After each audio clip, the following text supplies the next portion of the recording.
Le commerce équitable est initié par l'Organisation mondiale du commerce et prend en compte une association de personnes qui acceptent de faire le commerce ensemble, de façon équitable où la partie la plus puissante s'engage à respecter les intérêts de la partie la plus défavorisée. La loi du commerce, c'est la loi de l'offre et de la demande.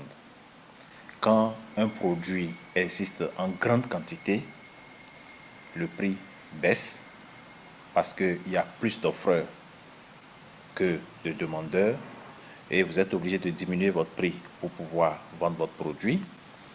Et quand le produit devient rare, la demande augmente et le prix aussi augmente. On ne peut dire que le commerce est équitable si on doit tenir compte de la loi du commerce. Dans le commerce, si le producteur ne va pas gagner suffisamment, alors que c'est le revendeur peut-être d'un produit en Europe qui va plus gagner, ce revendeur ou cet acheteur en Europe qui doit revendre le produit accepte de donner une partie de sa marge bénéficiaire à la partie qui est la plus lésée.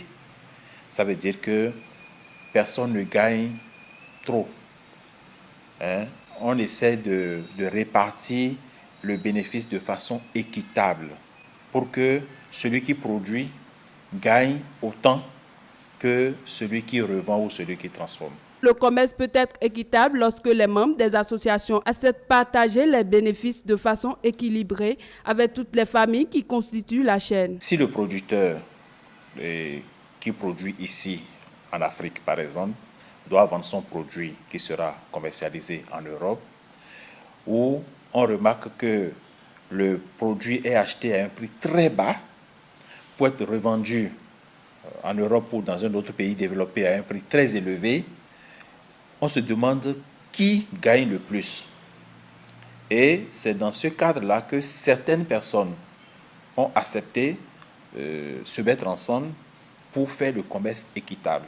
C'est un principe de confiance où le prix que je déclare doit être le prix juste et la répartition se fait en fonction de ce que chacun déclare. Il faudrait que nous aussi qui exerçons le commerce ne sommes pas, comme on le dit, des commerçants véreux. Parce que ne pas chercher à gagner trop sur les marchandises que nous vendons. Le commerce équitable doit permettre un développement économique plus harmonieux tout en permettant aux producteurs de tirer juste profit de leur travail, en œuvrant pour le développement durable, en favorisant des modes de production respectueux de l'environnement.